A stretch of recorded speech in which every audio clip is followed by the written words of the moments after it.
The scream tore through the summer night like a knife, and Kellan McCray was already running before his boots hit the floorboards of his small ranch house just outside Llano, Texas. It was July 1882, and the heat had barely diminished with sunset, leaving the air thick and oppressive as he burst through his door and sprinted toward the neighboring property, where Lucas and Lydia Vance lived with their daughter, the beautiful Lily Vance, who had occupied far too many of his thoughts these past months. By the time he reached their modest home, Lucas was already kneeling beside his daughter, who lay convulsing on the porch, her body rigid with pain. The kerosene lamp Lucas held cast dancing shadows across Lily's face, twisted in agony, her lips already turning an unnatural shade of blue. "Get Doc Harrison," Lucas shouted, but Kellen was already assessing the situation with the sharp instincts that had kept him alive through years of trailing cattle and dealing with rattlesnakes and worse.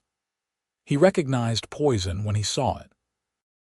"No time," Kellen said, dropping to his knees beside Lily. "What did she eat? What did she drink?" Lydia Vance rushed out with a pitcher in her trembling hands. She had lemonade, just lemonade from the pitcher Virginia Hartwell brought over this afternoon. Virginia Hartwell. The name hit Kellen like a physical blow. Virginia had been pursuing him relentlessly for the better part of a year, showing up at every church social, every town gathering, making her intentions abundantly clear. But Kellen had never reciprocated her interest because his heart had already chosen someone else. Someone with honey-colored hair and eyes the color of the Texas sky. Someone who was now dying in front of him. "Where's the pitcher?" Kellen demanded. Lydia thrust it toward him, and he brought it to his nose, inhaling carefully. Beneath the sweet scent of lemons was something else, something bitter and wrong. "This has been poisoned, probably oleander or something similar. We need to get it out of her system now." Lucas looked at him with desperate eyes. "How? We make her vomit, then we keep her hydrated and pray." Kellen scooped Lily into his arms, her body hot with fever already setting in, and carried her inside to the kitchen. "Boil water, lots of it, and get me salt and mustard if you have it." The next hour was a nightmare of desperate measures. They managed to induce vomiting, Lily's body racking with the effort as Kellen held her hair back and murmured reassurances he was not sure were true. When Doc Harrison finally arrived, roused from his bed on the other side of town, he confirmed Kellen's suspicions. "Oleander poisoning," the graying physician said grimly after examining Lily, who now lay pale and barely conscious on her bed. "Someone ground it up fine and mixed it into that lemonade. You got most of it out of her system, McCrae, but she is not out of danger yet. The next 72 hours will tell the tale. Her heart could still fail. Keep her quiet, keep her cool, and get fluids into her however you can manage it." "I will stay," Kellen said immediately. "I will tend her." Lydia started to protest, propriety warring with desperation in her expression, but Lucas laid a hand on his wife's arm. "Let him, Lydia. He saved her life already tonight." Doc Harrison left behind what medicines he could offer, but they were precious little against oleander. As the night deepened into the small hours of morning, Kellen sat beside Lily's bed, bathing her burning forehead with cool water and studying the face he had memorized from afar during these past months. He had first noticed Lily Vance at Easter service, her voice rising sweet and clear in him while sunlight streaming through the church windows turned her hair to spun gold. She had been helping her mother arrange flowers on the altar, and when she smiled at something her mother said, Kellen had felt something shift in his chest, some locked door swinging open that he had not even known existed. But Kellan McCray was not a man given to easy words or bold declarations. At 26, he was established enough with his small ranch, breeding horses that were gaining a reputation for their quality throughout the hill country. He was considered a good catch by the practical standards of frontier Texas, but he was also quiet, more comfortable with animals than people, and he had always assumed his tongue-tied awkwardness would doom any courtship before it began. So he had admired Lily from a respectful distance, exchanging polite greetings at church, occasionally helping her father with fence repairs or barn raising, finding excuses to be near her while never quite finding the courage to speak what was in his heart. He knew she was 23, unmarried, and that several men in Lano had already tried and failed to win her hand. He did not know if she had ever noticed him as anything more than her father's helpful neighbor. Now, watching her struggle for each breath, Kellen made a silent vow. If she lived, he would find his courage. He would speak. Life was too short and too unpredictable in this hard country to waste time on fears and hesitation. As dawn painted the eastern sky in shades of rose and gold, Lily's fever spiked higher. Her parents had finally collapsed from exhaustion in the next room, and Kellen was alone with her when she began to thrash weakly, crying out in delirium. "SHH," he murmured, catching her flailing hands gently in his own. "You are safe, Lily. I am here. You are going to be all right." Her eyes opened, glassy with fever, and for a moment seemed to focus on his face. "Kellen!" Her voice was barely a whisper, cracked and rough. His heart jumped at the sound of his name on her lips. "Yes, it is me. Rest now. Save your strength." "Virginia," Lily breathed. "She brought the lemonade. She said you were courting her. She said I should be happy for you both." Rage, white-hot and pure, flooded through Kellen's veins. "I never courted Virginia Hartwell. Not for one day, not for 1 hour. She is nothing to me." But Lily's eyes had already closed again, and Kellen did not know if she had heard him or understood. He sat back, his jaw clenched so tight it ached, and tried to contain the fury building in his chest. Virginia had done this. She had poisoned Lily out of jealousy, out of some twisted belief that she could eliminate a rival and claim Kellen as her prize. When Sheriff Tom Brennan arrived at mid-morning, summoned by Doc Harrison, who had stopped by his office on the way home, Kellen gave him the full story. The sheriff, a barrel-chested man in his 50s with steel gray hair and sharp eyes, listened carefully and then nodded. "I will bring Virginia in for questioning," he said, "though proof will be hard to come by unless she confesses. Did anyone see her prepare the lemonade?" "She is not that stupid," Kellen said bitterly. "She would have done it private at her own home before bringing it over. Then we will have to see what we can shake loose." Sheriff Brennan glanced at Lily's still form. "How is she? Alive?" "Barely." Kellen ran a hand through his hair, realizing he had not slept in nearly 24 hours. "Doc says the next few days will tell. Then I will leave you to your nursing. Lucas told me you are staying to tend her." "I am not leaving her side until she is well," Kellen said firmly. The sheriff studied him for a long moment, something like approval flickering in his eyes. Virginia always was a jealous thing, even as a girl. Her mama spoiled her rotten, convinced her she deserved the best of everything just for being pretty. "I reckon she could not stand the idea of you preferring someone else." "I never gave her reason to think otherwise," Kellen protested. "You did not have to. Some women decide what they want and convince themselves it is already theirs. When reality does not match their fantasy, they lash out." The sheriff settled his hat more firmly on his head. "I will see what I can do. You focus on keeping that girl alive." After the sheriff left, Kellen returned to his vigil. Throughout that long, sweltering day, he cooled Lily with damp cloths, coaxed tiny sips of water past her cracked lips, and changed the linens when sweat soaked them through. Lydia tried to relieve him several times, but Kellen waved her off. insisting she rest and maintain her own strength. The truth was, he could not bear to leave Lily's side. Every shallow breath she took felt like a small miracle, and he found himself praying with an intensity he had not experienced since childhood, bargaining with God in the privacy of his own mind. Let her live, and I will be worthy of her. Let her live, and I will spend every day proving she made the right choice in me. By the second night, Lily's fever had climbed so high that Kellen feared her brain would boil. She thrashed and cried out, lost in fevered nightmares, and no amount of cooling cloth seemed to help. Doc Harrison returned, took one look at her, and shook his head grimly. "Ice," the doctor said. "We need ice to bring this fever down, or we will lose her by morning." "The ice house," Lucas said desperately.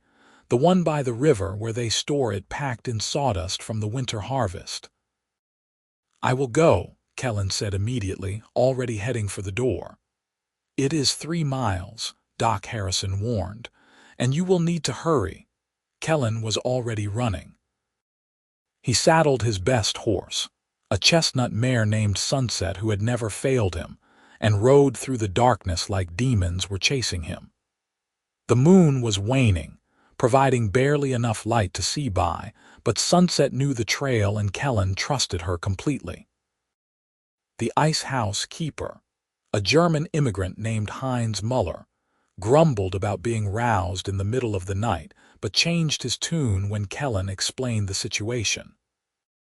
Within 10 minutes, Kellen was riding back with saddlebags full of ice wrapped in burlap, racing against time and temperature both. He burst back into the Vance home to find Lydia weeping and Lucas white-faced with fear. Lily had stopped moving entirely, her body ominously still. "She is still breathing," Doc Harrison said quickly, seeing Kellen's expression. "But barely. Give me that ice." They packed Lily in ice, wrapping chunks of it in towels and surrounding her body with them. Kellen sat beside her, one hand resting on her arm, feeling the terrible heat of her skin gradually begin to cool.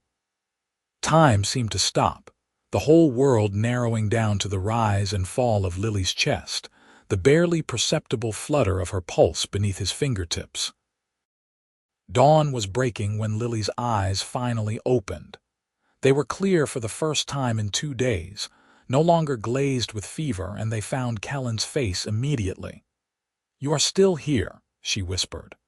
"I told you I would be," Kellen replied, his voice rough with exhaustion and relief. "How do you feel?" "Like I was trampled by a herd of longhorns," Lily admitted. "But alive. I am alive." "You are," Kellen confirmed, and found himself blinking back tears he had not realized were threatening. "The fever broke. You are going to be all right." Lily's hand moved weakly, her fingers finding his where they rested on the bed. "You saved my life. Papa told me during one of my more lucid moments. You knew it was poison right away." "Anyone who has worked with livestock would have recognized it," Kellen said, uncomfortable with the gratitude in her eyes. "Virginia did this," Lily said softly. "She told me she was going to marry you. She said I should stop entertaining foolish hopes." Kellen leaned forward, catching Lily's gaze and holding it. "I never courted Virginia Hartwell. I never wanted to. There has only ever been one woman in Lano who caught my eye, who caught my heart, and she is lying in this bed right now." Lily's eyes widened, color beginning to return to her pale cheeks that had nothing to do with fever. "Kellen, I should have told you months ago," he continued, the words spilling out now that he had finally started. "I should have found the courage to speak, to call on you properly. To tell you that I think you are the most beautiful woman I have ever seen, that your voice in church makes me believe in angels, that I have spent half a year finding excuses just to be near you because I could not stay away." Tears spilled down Lily's cheeks, and for a horrible moment Kellen thought he had overstepped, that his confession was unwelcome. But then she smiled, and it was like the sun breaking through storm clouds. "I waited," she whispered. I turned down 3 proposals because I kept hoping you would notice me, would see me as more than just your neighbor's daughter. I thought I was being foolish, thought maybe you just saw me as a child. Never, Kellen said fervently. You are no child, Lily Vance. You are a woman grown and the finest one I know. Doc Harrison cleared his throat from the doorway. Well, this is a better remedy than any medicine I could prescribe, but the girl still needs rest and nourishment. The poison is out of her system, but she is weak as a kitten. It will be weeks before she has her strength back. I will stay, Kellen said immediately. If it is all right with your parents, I will stay and help nurse you back to health. Lucas, who had been standing in the hallway listening to everything, stepped into the room with Lydia at his side. Son, I think nothing would make us happier, though we will expect you to make an honest woman of our daughter once she is well enough to stand at an altar. Papa, Lily protested weakly, but she was smiling. It would be my honor, Kellen said solemnly, looking at Lucas and then at Lily. If she will have me. Yes, Lily said simply. Yes, I will have you, Kellan McCray. Over the following days, Kellen barely left Lily's side. He helped her sip the broths her mother prepared, starting with simple chicken broth that sat gentle on her damaged stomach, then gradually progressing to heartier beef broths as her appetite returned. He read to her from the few books the Vance family owned, his deep voice washing over her as she rested. He told her stories of his childhood, growing up the youngest of 4 boys on a hardscrabble ranch in South Texas, learning horses from his father who had learned from his father before him. In turn, Lily told him of her own childhood here in Leno, arriving as a girl of 12 when her parents had decided to try their luck at farming in the hill country. She spoke of the challenges they had faced, the droughts and the floods, the constant struggle to make the land yield enough to sustain them. She told him of her dreams, too, the secret hopes she had harbored of finding not just any husband, but one who saw her as a partner, an equal, someone to build a life with rather than someone to simply keep house and bear children. Though I do want children, she admitted one afternoon a week into her recovery. She was sitting up now, propped against pillows, looking more like herself though still pale and thin. Someday, when the time is right, how many? Kellen asked, sitting in the chair he had occupied almost constantly for days now. At least 3, Lily said thoughtfully. I always wished I had siblings. Being an only child was lonely sometimes. What about you? I would be happy with a houseful, Kellen admitted. Though I am more interested in the woman I would be raising them with than the exact number. Lily blushed, and Kellen marveled at how even that small show of color in her cheeks made his heart race. He had it bad, he knew, completely and utterly besotted in a way he had not thought possible. Meanwhile, Sheriff Brennan had been busy. Virginia Hartwell had initially denied everything, putting on a show of innocent outrage when questioned. But the sheriff was thorough and patient, and he had lived in Leno long enough to know everyone's business. He discovered that Virginia had purchased a large quantity of rat poison from the general store the week before, claiming her family had an infestation. When he checked with Virginia's mother, she confirmed there had been no rats. More damning still, the sheriff found oleander bushes in the Hartwell garden with freshly broken branches, and a mortar and pestle in Virginia's room that still contained traces of the plant's distinctive leaves. Faced with the evidence and the sheriff's steely determination, Virginia finally broke down and confessed. She had done it, she sobbed, because she loved Kellen so much and could not stand to see him mooning over Lily Vance. If Lily was gone, Virginia reasoned in her twisted logic, Kellen would turn to her. She would comfort him in his grief, and he would finally see her as the perfect wife she could be. The confession chilled everyone who heard it. Sheriff Brennan arrested Virginia on charges of attempted murder, and she was taken to the small jail in Lano to await trial. The story spread through town like wildfire, and public opinion turned sharply against the Hartwell family. Virginia's mother, a proud woman who had always considered her daughter the belle of the county, aged 10 years overnight, when Lily was finally strong enough to receive visitors other than Kellen and her parents. Doc Harrison was the first to call. He examined her carefully and pronounced himself satisfied with her progress. "You are a strong woman, Miss Vance," the doctor said approvingly. "Many would not have survived what you went through, but you are not fully recovered yet. No strenuous activity, plenty of rest, and keep eating regular meals. I want you back to your full strength before any talk of weddings and such." "How long?" Lily asked. "Give it another month at least. 6 weeks would be better." Kellen, standing by the window of Lily's room, nodded agreement. "Whatever is best for her health, Doc." After the doctor left, Lily sighed heavily. 6 weeks feels like forever." "It will pass quickly," Kellen assured her, coming to sit on the edge of her bed. He had grown bolder in his affections as Lily recovered, and now he took her hand without hesitation, marveling at how perfectly it fit in his own. "And I am not going anywhere. I will be here every day. What about your ranch, your horses?" "I have a good foreman who can manage for a while," Kellen said. "My priorities have shifted somewhat recently." Lily smiled at that, squeezing his fingers. "Will you tell me more about your horses? I want to know everything about your life, Kellen, everything you love and dream about."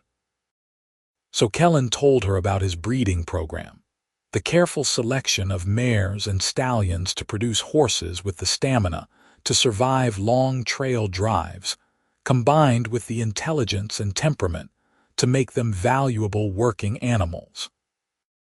He told her about Sunset, his favorite mare, who had carried him faithfully for 5 years now.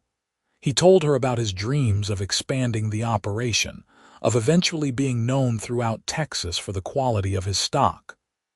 "I want to be part of that," Lily said when he finished. "I want to help you build that dream." "You will be," Kellen promised. "As my wife, as my partner, everything I have will be ours together." As the weeks passed, Lily grew stronger day by day. Kellen continued to bring her broths, graduating from simple chicken and beef to more complex recipes. He made her a rich bone broth with vegetables, carrying the pot over from his own kitchen where he had labored over it for hours. He prepared a turkey broth seasoned with herbs from her mother's garden. He even attempted a fish broth once, using catfish from the Colorado River, though Lily politely declared it her least favorite of his efforts. The broths became something of a joke between them, a tangible symbol of Kellen's devotion. Each one was prepared with care, brought to Lily with ceremony, and consumed while they talked and laughed and fell deeper in love with each passing day. One evening, nearly a month after the poisoning, Kellen arrived with a pot of rabbit broth and found Lily not in her bed but sitting in a chair by the window, dressed in a simple cotton dress instead of her nightgown. "Look at you," he said with delight, setting down the pot and taking both her hands. "Up and dressed." "I was going mad lying in that bed," Lily admitted. "Doc Harrison said gentle activity was permitted now. I am still tired easily, but it feels wonderful to be vertical again." "You look beautiful," Kellen said honestly. The dress, a pale blue that matched her eyes, hung looser on her than it should have. She had lost weight during her illness, her face more angular than before, but to Kellen, she had never been lovelier. They ate the broth together, sharing the simple meal while the sun set in a blaze of orange and pink outside the window. When they finished, Kellen pulled a small box from his pocket. "I wanted to wait until you were fully recovered," he said. "But I have been carrying this around for a week now, and I cannot wait any longer." He opened the box to reveal a simple gold band set with a single small diamond. It was not elaborate, but it represented months of savings, and Kellen had chosen it carefully from the jeweler in the next town over, riding out specifically for that purpose. "Lily Vance," he said formally, dropping to one knee beside her chair. "I know your father already gave his blessing, and you have already said yes once when you were barely conscious and possibly not in your right mind. But I want to do this properly. Will you marry me? Will you be my wife, my partner, the mother of my children? Will you share my life and let me share yours for as long as we both shall live?" Tears streamed down Lily's face, but she was smiling as she said, "Yes. Yes to all of it, Kellan McCray. I will marry you and love you for the rest of my days." He slipped the ring onto her finger and then, for the first time, he kissed her. It was gentle and sweet and filled with promise, and when they finally pulled apart, both of them were trembling. "I love you," Kellen said softly. "I should have said it before, but I love you, Lily. I think I have loved you since that first Easter when I saw you in the church with the sunlight in your hair." "I love you too," Lily whispered back. "Even when I thought you did not see me, I loved you. I used to watch you when you came to help Papa, admiring the way you handled the horses, the kindness you showed to everyone. I fell in love with your goodness, Kellen, with your quiet strength." They sat together as darkness fell, making plans for their future. They would marry as soon as Doc Harrison gave his final approval, a simple ceremony at the church with family and close friends. Lily would move to Kellen's ranch, though they agreed it would need additions to accommodate a growing family. They talked about children again, both agreeing they wanted at least 3 or 4, and they laughed about what they might name them and who they might take after. "Strong-willed like their mother, I hope," Kellen said. "Steady and true like their father," Lily countered. The trial of Virginia Hartwell took place 6 weeks after the poisoning. Lily, now mostly recovered though still not at full strength, insisted on attending to give her testimony.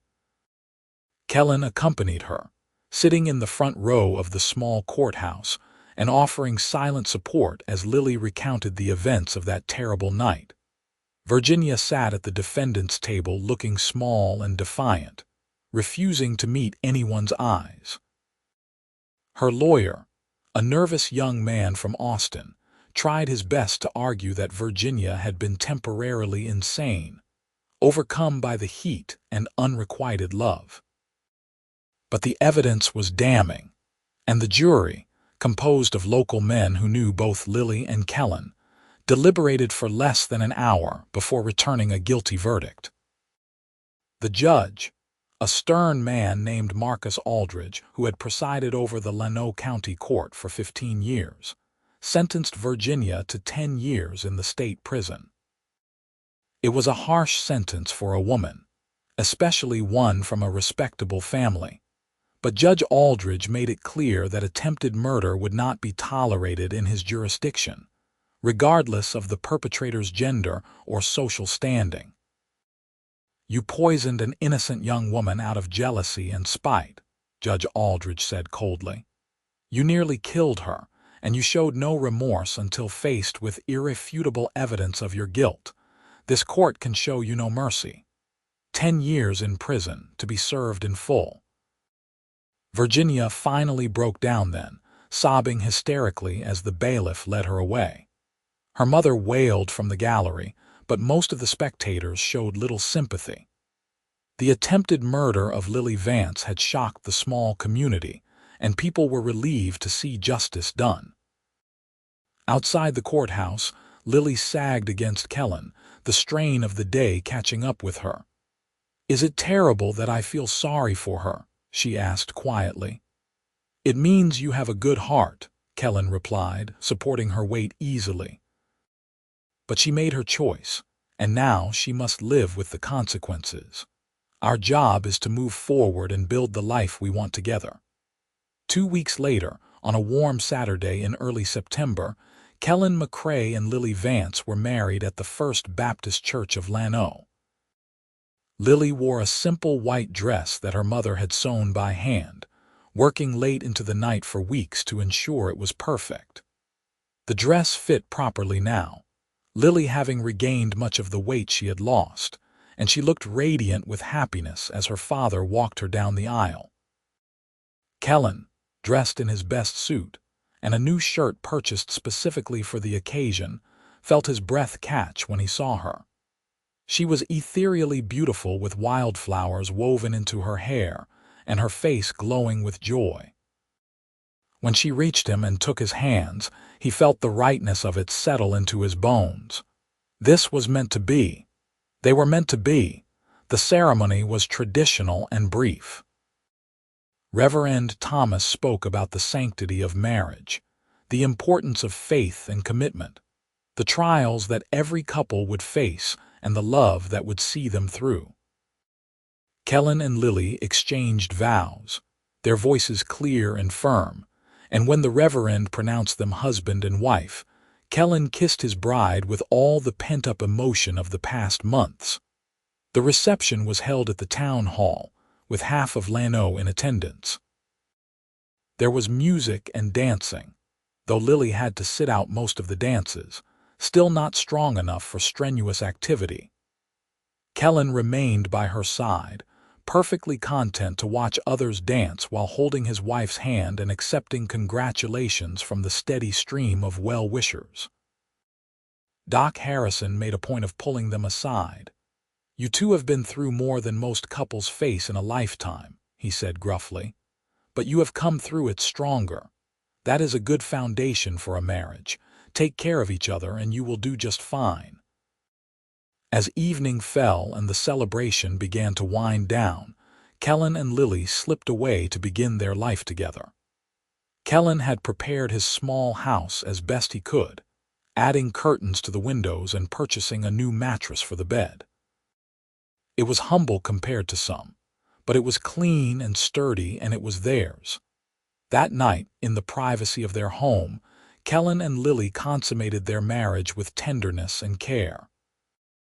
Kellen was acutely aware of how fragile Lily still was, how close he had come to losing her, and he treated her like the precious gift she was.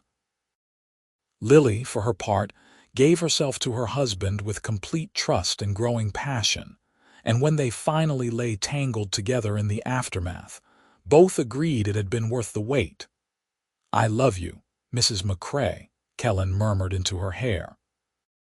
"I love you too, Mr. McCrae," Lily replied, already half asleep in his arms. Life settled into a new rhythm after that. Lily proved to be every bit the partner Kellen had hoped for, taking an active interest in the horse breeding operation and proving to have a natural gift with the animals. She was gentle but firm, and the horses responded to her with trust and affection. Together, she and Kellen worked to expand the operation, carefully selecting which mares to breed and which colts to keep or sell. Lily also transformed the house into a true home. She sewed new curtains in cheerful colors, planted a garden with vegetables and herbs, and filled the rooms with small touches that made the space warm and welcoming. She learned to cook Kellen's favorite meals, though she never quite mastered biscuits the way his mother had made them, and she teased him mercilessly about his own limited culinary skills, despite his talent for broths. They attended church every Sunday, sitting in the same pew where Kellen had first noticed Lily. They hosted dinners for Lily's parents, who had become like Kellen's own family. They made friends among the other young couples in Lano, building a community of support and fellowship. Autumn gave way to winter, mild by northern standards but still cool enough to require fires in the evenings. Kellen and Lily would sit before the hearth, Lily sewing or reading while Kellen worked on tack repair, or simply watched his wife with contentment. These were the moments he treasured most, the quiet domestic scenes that represented everything he had ever wanted. In late December, Lily made an announcement that filled Kellen with joy and terror in equal measure. She was pregnant, due to deliver in late summer. Kellen's first reaction was elation, but it was quickly followed by worry. After everything Lily had been through, would her body be strong enough to bear a child safely? Doc Harrison, consulted immediately, was more optimistic. She has made a full recovery from the poisoning, he assured them. There is no reason to believe she cannot have a healthy pregnancy and delivery. But we will monitor her closely, and she should avoid overexertion. Kellen became even more protective of his wife, insisting she rest frequently and refusing to let her help with the heavier ranch work. Lily bore his hovering with good humor, though she occasionally had to remind him that she was pregnant, not made of glass. Women have been having babies since the beginning of time, she pointed out when Kellen objected to her hanging laundry. I am not an invalid. You are my wife, Kellen countered, and the mother of my child. Humor me. Lily rolled her eyes but kissed him anyway, and they compromised with Kellen doing the heavier chores while Lily handled the lighter tasks around the house and garden. Spring arrived with fields of wildflowers painting the hill country in vibrant colors. Lily's pregnancy progressed smoothly, her belly swelling with their child. Kellen found himself talking to the baby through Lily's stomach, telling their unborn son or daughter about the horses, about the land, about the life they would have together as a family. You are going to be such a good father, Lily said one evening, watching Kellen with soft eyes. I am going to try, Kellen replied. I want our children to feel loved and safe, to know they can always count on us. They will, Lily assured him. We will make sure of it. In late August, after a pregnancy that had been remarkably easy despite Kellen's worrying, Lily went into labor. It was a long labor, lasting through the night and into the following day, and Kellen paced the parlor while Doc Harrison and Lily Vance attended to Lily in the bedroom. Every cry of pain from his wife felt like a knife to his heart, and he found himself praying again as fervently as he had when she had been poisoned. Finally, in the late afternoon of August 28, 1883, a baby's cry rang through the house. Doc Harrison emerged a few minutes later, weary but smiling. You have a son, he announced. A big, healthy boy with a fine set of lungs, and your wife came through it like a champion. You can go in now. Kellen burst into the bedroom to find Lily propped against pillows, exhausted but glowing, with a tiny bundle cradled in her arms. She looked up at him with tears streaming down her face. Kellen, meet your son, she said softly. Kellen approached slowly, almost reverently, and looked down at the baby. He was red-faced and wrinkled, with a shock of dark hair and eyes that were trying to focus on the world around him. He was the most beautiful thing Kellen had ever seen. Can I hold him? Kellen asked. Lily carefully transferred the baby to his father's arms, and Kellen felt his entire world shift. This tiny person, this perfect combination of himself and the woman he loved, was depending on him. It was terrifying and wonderful all at once. What should we name him? Lily asked. They had discussed names throughout the pregnancy but had never quite decided. Now, looking at his son, Kellen knew exactly what felt right. What about Matthew? After my grandfather. He was a good man, steady and reliable. I would like our son to have his name. Matthew McCrae, Lily said, testing out the sound. I love it. Matthew Lucas McCrae for both our fathers. Perfect, Kellen agreed. Little Matthew proved to be a good baby, sleeping in long stretches and nursing well. Lily recovered quickly from the birth, her natural vitality reasserting itself. Within a few weeks, she was back to her normal activities, though she now carried Matthew in a sling against her chest while she worked. Kellen was a devoted father, rising in the night to change diapers and walking the floor with his son when he fussed. He sang lullabies in his rough voice, the same songs his own father had sung to him, and he told Matthew stories about the horses and the land, even though the baby was too young to understand. "He knows your voice," Lily said one evening, watching father and son together. "Watch how he calms when you talk to him." It was true. Matthew would fuss and cry, but the moment Kellen spoke to him, the baby would quiet, his tiny face turning toward the sound of his father's voice. It filled Kellen with a fierce love and protectiveness that he had never imagined possible. Time passed in a blur of sleepless nights and joyful days. Matthew grew from a tiny infant into a chubby baby who smiled and cooed and reached for everything within his grasp. He said his first word, "Dada," at 7 months, and Kellen carried him around for a week telling everyone they met about his genius son. "He will be insufferable when Matthew takes his first steps," Lily told her mother with amusement. She was right. When Matthew finally toddled across the parlor on unsteady legs at 11 months, Kellen reacted as if the baby had performed a miracle. He wrote to his own parents and siblings, all of whom were still in South Texas, describing the achievement in elaborate detail. Life continued its steady rhythm. The horse breeding operation flourished, with Kellen and Lily's careful husbandry producing foals that commanded good prices throughout Texas. They were able to purchase additional land, expanding their holdings and increasing their herd. The small ranch house was added onto, gaining 2 additional bedrooms and a larger kitchen. When Matthew was 2 years old, Lily announced another pregnancy. This time, Kellen was still protective but less panicked, trusting in his wife's strength and Doc Harrison's capable hands. Their second child, a daughter they named Lydia Rose after both their mothers, arrived in the spring of 1886 after a much easier labor than Matthew's birth had been. Lydia was a sunny baby with her mother's golden hair and blue eyes, and she had both her father and brother wrapped around her tiny finger from the moment of her birth. Matthew, now an active toddler, was fascinated by his baby sister, wanting to help with everything from feeding to diaper changes. 2 years later, another daughter joined the family. They named her Caroline Grace, and she proved to be a more serious baby than her siblings, studying the world with solemn, dark eyes that reminded Kellen of his own mother.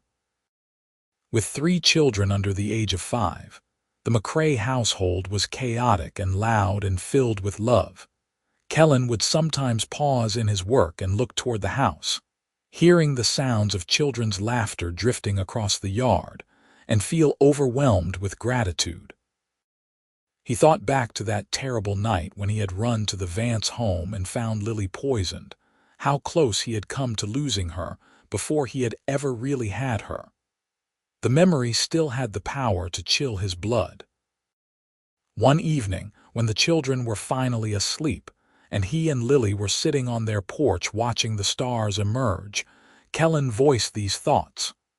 "Sometimes I still have nightmares about that night," he admitted. "I dream that I arrive too late, that I cannot save you, that I lose you before I ever tell you I love you." Lily took his hand, threading her fingers through his. "But you did save me, Kellen. You knew exactly what to do, and you refused to leave my side. You fed me broth and cared for me and brought me back to life, in more ways than one." "I was terrified the entire time," Kellen confessed. "I have faced down charging bulls and broken horses and men with guns, but nothing scared me as much as the thought of losing you." "You did not lose me," Lily said firmly. "I am here and I am yours, and nothing is going to change that. We have built a beautiful life together, Kellen. 3 wonderful children, a thriving ranch, a love that grows stronger every day. Virginia Hartwell's poison failed to destroy me, and it certainly failed to keep us apart." "Do you ever think about her?" Kellen asked. Virginia was serving her sentence in the state prison, and they had heard through the grapevine that she was a model prisoner, quiet and withdrawn. "Sometimes," Lily admitted. "I wonder if she understands now how wrong she was, how you cannot force someone to love you through violence and manipulation. Mostly I feel sorry for her. She threw away her whole life for nothing." "She threw it away for jealousy," Kellen corrected. "For the inability to accept that I chose you, that I had always chosen you even before I found the courage to say so." They sat in comfortable silence for a while, listening to the night sounds of the hill country, crickets chirping, a distant coyote calling, the soft rustling of wind through the oak trees. "I think we should have one more," Lily said suddenly. Kellen turned to look at her. "One more child." "Maybe two," Lily said with a smile.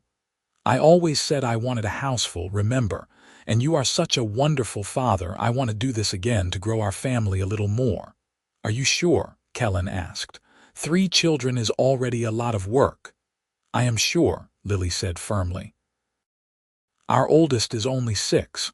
We have plenty of time and plenty of love to give. What do you say?" Kellen leaned over and kissed his wife long and deep. "I say yes. To more children, to more chaos, to more love. I will say yes to anything with you, Lily McCrae." True to their word, 2 more children joined the McCrae family over the next 4 years. First came another son, James Edward, born in 1888 and named for Kellen's oldest brother. He was a quiet, thoughtful child who showed an early aptitude for music, humming constantly even as an infant. Then, in 1890, their youngest was born. Another daughter named Sarah Jane, a firecracker from the start who kept her older siblings on their toes with her determination and strong will. With 5 children ranging from newborn to age 7, the McCrae household was organized chaos. But Kellen and Lily managed it with teamwork and humor, dividing responsibilities and supporting each other through the challenges of raising a large family in frontier Texas. Matthew proved to be a natural horseman like his father, spending every spare moment in the stables and showing a gift for gentling even the most skittish foals. Lydia Rose took after her mother, with a love for growing things that had her constantly in the garden, coaxing vegetables and flowers from the hill country soil. Caroline was the family reader, always with her nose in a book and asking endless questions about the world beyond Leno. James had music in his soul, and Kellen saved for months to purchase a small harmonica for the boy, who learned to play it with astonishing speed. And little Sarah, well, Sarah was going to run the world someday if her personality was any indication. The years passed, each one bringing its own joys and challenges. There were droughts that tested their resources and floods that washed away fences. There were illnesses that had them calling for Doc Harrison in the middle of the night, and injuries from the inevitable accidents that occurred on a working ranch. There were financial worries when the market for horses was slow, and celebrations when a particularly fine colt sold for more than they had expected. Through it all, Kellen and Lily remained devoted partners.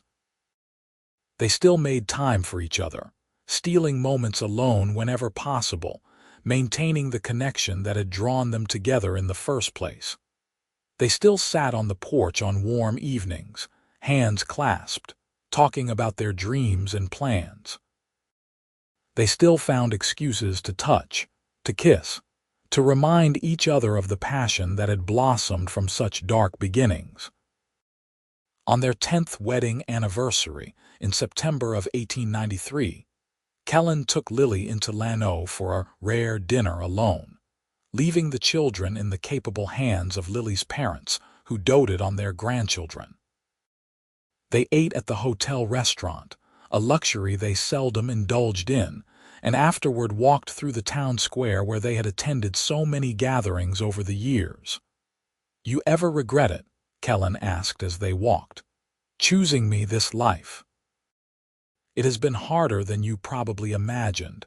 with so many children and all the work of the ranch. Lily stopped and turned to face him, her expression fierce. "Not for one single moment have I regretted choosing you, Kellan McCray. You are the best man I know, the best husband I could have imagined, the best father our children could ask for. This life we have built together is exactly what I wanted, even on the hard days. Especially on the hard days, because they remind me that we are doing something worthwhile, something meaningful." "I feel the same," Kellen said, pulling her close. "You are my heart, Lily. You always have been, from that first moment I saw you in the church. Everything good in my life comes back to you." They kissed there in the town square, not caring who might see, two people deeply in love after a decade of marriage and all the trials that had tested them. As they walked back to their wagon for the ride home, they passed the jail where Virginia Hartwell had been held briefly before being transferred to prison. Kellen felt Lily stiffen slightly, and he squeezed her hand. "She was released last year," Lily said quietly. "I heard from Mrs. Henderson at the Mercantile. She served her full sentence and then moved east to Louisiana or Mississippi. Her family left Lano years ago, too ashamed to stay." "Good riddance," Kellen said, though without particular heat. Virginia Hartwell was a ghost from their past, no longer relevant to their present or future. "I hope she found peace," Lily said. "I hope she learned something from what happened, that she is living a better life now." "You are too forgiving," Kellen said, shaking his head. "Maybe," Lily admitted. "But holding on to anger would only hurt us, not her.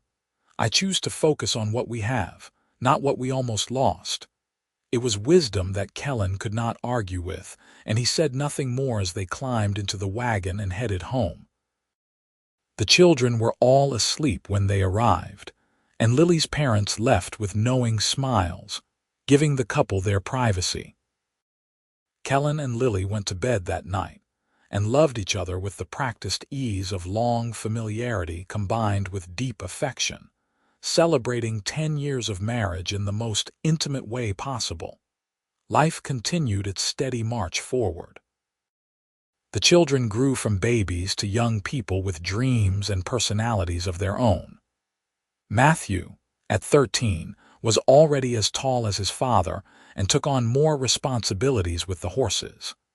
Lydia Rose, at 11, was growing into a beauty who showed her mother's kindness to everyone she met. Caroline, at 9, had read every book in Lano and was pestering her parents for access to more advanced texts. James, at 7, had progressed from harmonica to a second-hand guitar that Kellen had found in San Antonio, and the boys' music filled their home with joy. And Sarah, at 5, was starting school and already organizing her classmates like a miniature general.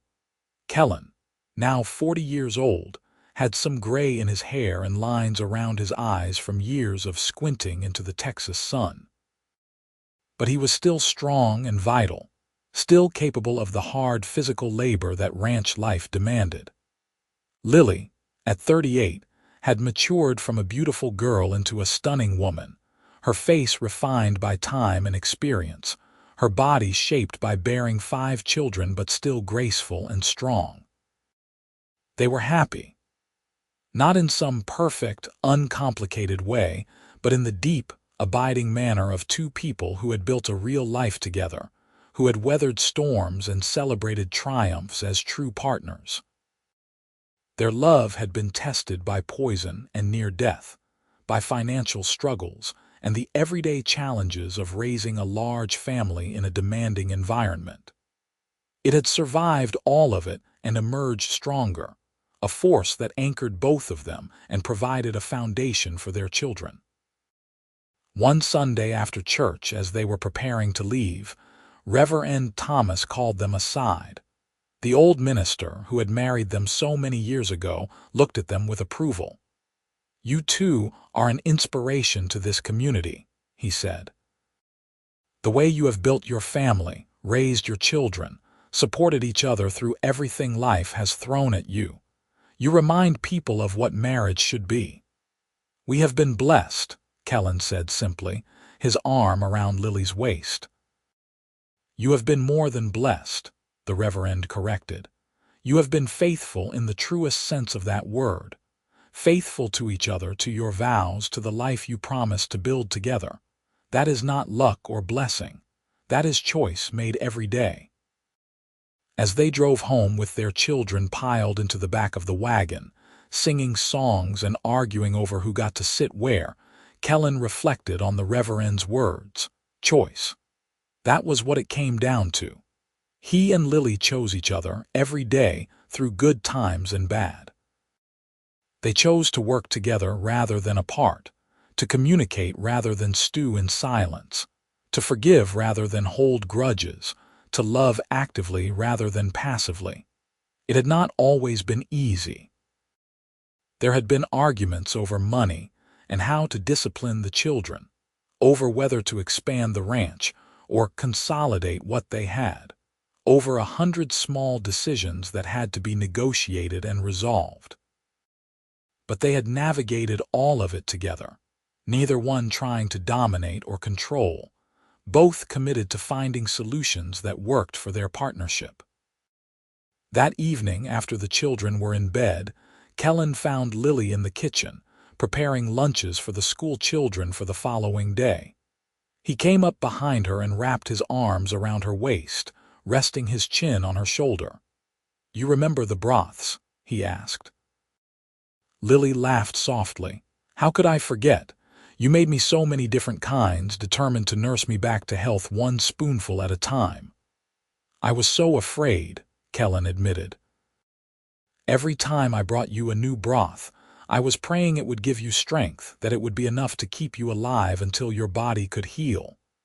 "It was enough," Lily said, turning in his arms to face him. "You were enough, Kellen. Your presence, your care, your love. That was what saved me more than any medicine or broth." "I would do it again," Kellen said fiercely. "I would do anything for you, Lily. Then, now, always." "I know," Lily said softly, "and I would do the same for you. That is what we promised each other, remember. For better or worse, in sickness and in health. We have lived up to those vows." They stood there in the kitchen, holding each other, and Kellen felt the same sense of rightness he had experienced on their wedding day. This was where he belonged. This woman, this life, this family. Everything else was just details. The years continued to pass, each one marked by small milestones and large celebrations. Matthew turned 16 and took over most of the daily operations with the horses, giving Kellen time to focus on the business and expansion side of the operation. Lydia Rose had a steady stream of young men calling on her, but she was particular about her affections, determined to find a love like her parents had. Caroline won a scholarship to a teaching college in Austin, making the whole family proud. James performed at community gatherings, his music bringing joy to everyone who heard him. And Sarah, well, Sarah declared she was going to be the first female governor of Texas, and nobody doubted she would at least try.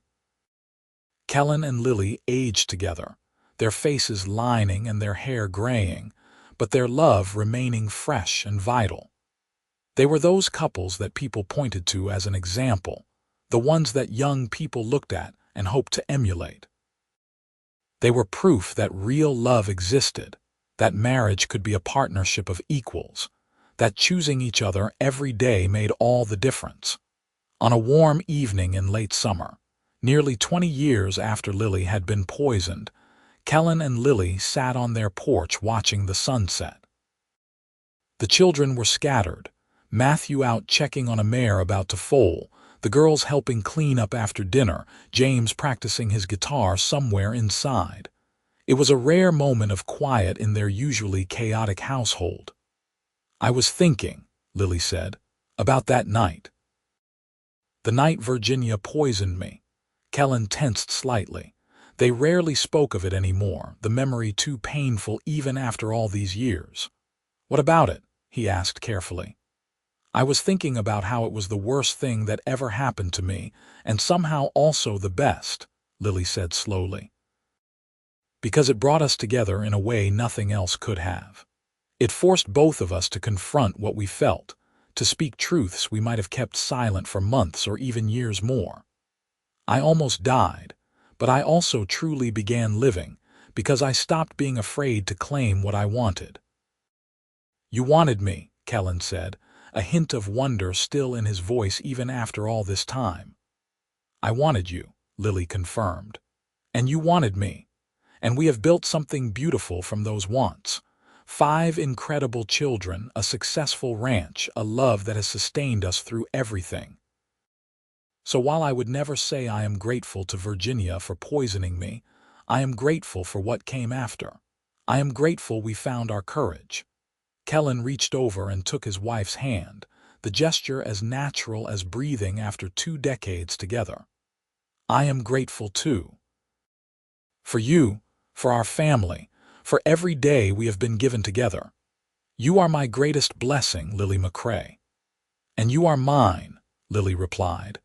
They sat together as the sun dipped below the horizon, painting the sky in shades of gold and crimson and deep purple. Behind them, they could hear the sounds of their children, the family they had created together. Before them lay the land they had built into a thriving ranch, the legacy they would pass on to the next generation. It had started with poison and almost ended before it began. But Kellen had fed Lily broth until she recovered, had sat by her side and refused to let her slip away, and in doing so had won her heart.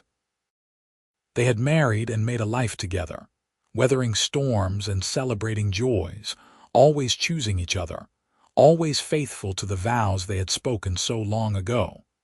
Now, 2 decades later, they were still together, still in love, still partners in every sense of the word. Their story could have ended in tragedy that hot July night in 1882, but instead it had become a romance for the ages, proof that true love could survive anything, even poison.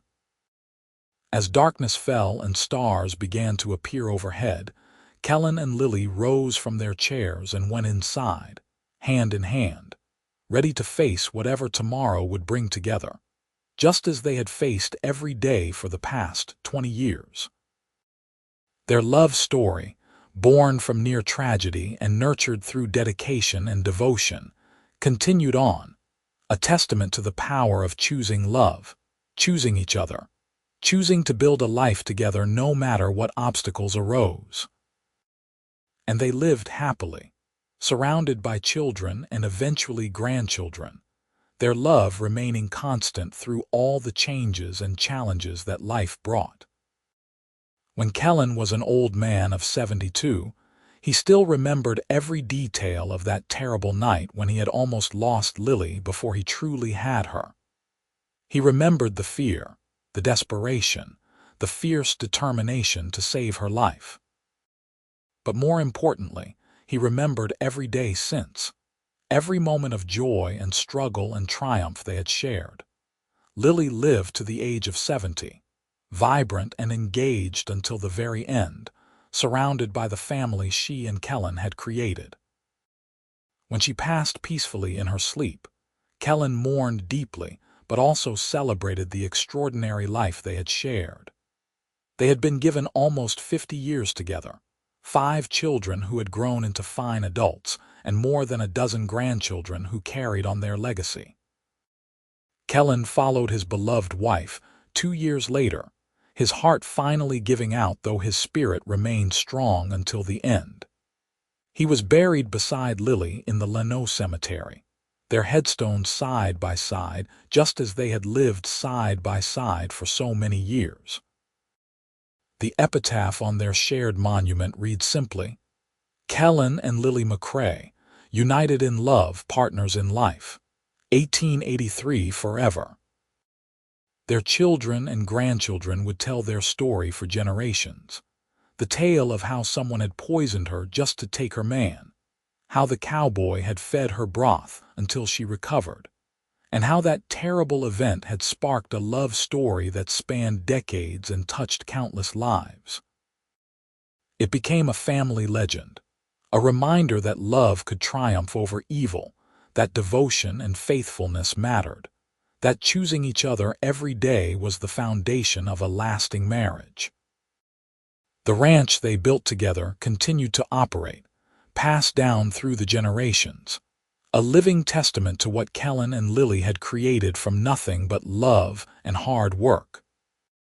The horses they bred became legendary throughout Texas, known for their quality and temperament, carrying the McCrae name into the future. And sometimes, on warm summer evenings, people swore they could see two figures sitting on the porch of the old McCrae ranch house, hands clasped together, watching the sunset over the hill country just as they had done in life. Whether it was truly their spirits or simply the power of memory, no one could say for certain. But the love of Kellen and Lily McCrae had become part of the landscape itself, woven into the very fabric of Llano, Texas, a reminder that true love, once found and faithfully tended, never truly dies. Their story lived on, passed from generation to generation, inspiring young lovers and reminding old couples of the promises they had made to each other. It was a story of poison and healing, of near tragedy transformed into lasting triumph, of a cowboy who had the courage to act and the devotion to stay, and a woman who had the strength to survive and the heart to love fully. It was, in the end, a story of hope and redemption, proof that even the darkest moments could give way to the brightest futures when two people committed themselves to each other completely. Kellen and Lily McCrae had built something extraordinary from the ashes of attempted murder. They had taken poison and transformed it into medicine, death and transformed it into life, fear and transformed it into love. Their legacy was not just the children they raised or the ranch they built, but the example they set of what marriage could be when two people truly chose each other, every single day, for better or worse, in sickness and in health, until death finally parted them, and perhaps not even then.